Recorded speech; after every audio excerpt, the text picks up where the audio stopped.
It's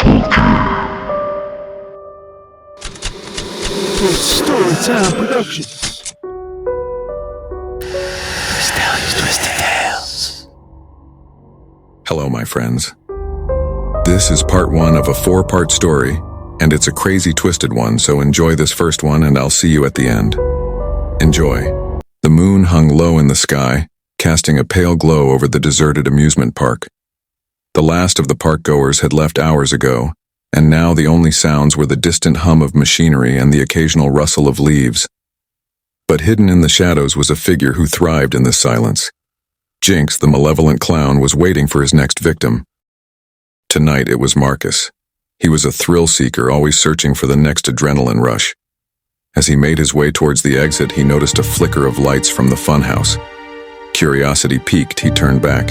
That's when he saw Jinx. "Hey there, friend," Jinx called out, his voice a syrupy blend of charm and menace. "How would you like to stay a little longer? Free rides, all the cotton candy you can eat.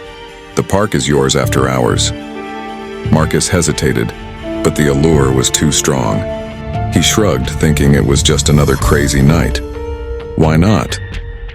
As the last of the staff departed, the park transformed. Lights blazed to life and the rides started whirring, inviting him to experience their thrills without the crowds.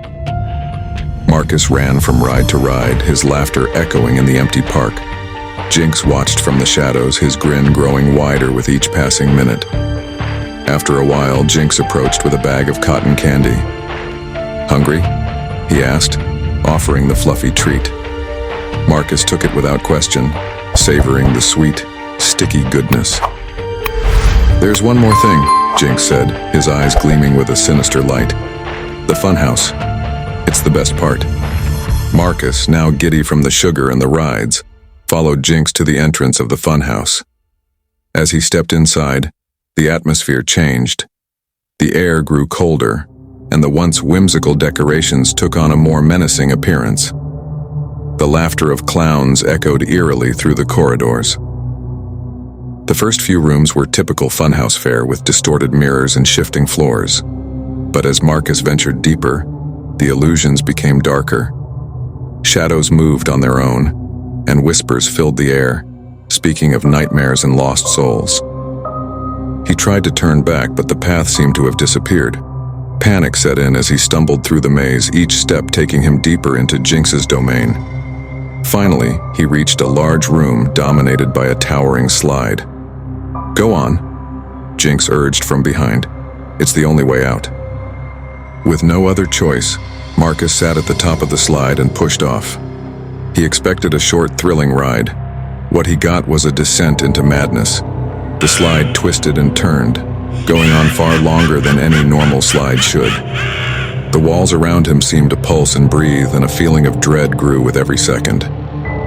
Suddenly, the floor beneath the slide unhinged, revealing a hidden path. Marcus screamed as he was propelled downward, the slide taking him deeper into the earth. The air grew hotter, and the smell of sulfur filled his nostrils. At the end of the slide, Marcus was thrown into a dark, cavernous space. He struggled to his feet only to find himself surrounded by zombie-like demons. Their eyes glowed with a malevolent hunger, and their skeletal hands reached out, grabbing him and chaining him up. "Welcome to hell," one of the demons hissed, its voice like nails on a chalkboard. "Jinx sends his regards." The demons dragged him towards the fiery pits where the screams of the damned filled the air. Marcus fought against the chains, but it was no use. He was pulled into the flames, the heat searing his flesh and the pain beyond anything he had ever imagined. As Marcus was consumed by the fires of hell, Jinx stood at the top of the slide, watching with satisfaction. He licked the last bit of cotton candy from his fingers, his eyes gleaming with malice. "Another one for the collection," he muttered, before turning back towards the park. There were always more thrill-seekers, more souls to lure into his carnival of shadows. And Jinx would be there, waiting, ready to offer them the ride of their lives. Word of advice: prob not a good idea to take cotton candy from any stranger, never mind a malevolent-looking clown. Just saying. Anyway, this is a 4-part story. Hope you enjoyed part 1. Part 2 drops tomorrow, 4:45 p.m. Mountain Standard Time. Watch for that. And until then, my friends, I will see you on the dark side. Sweet nightmares.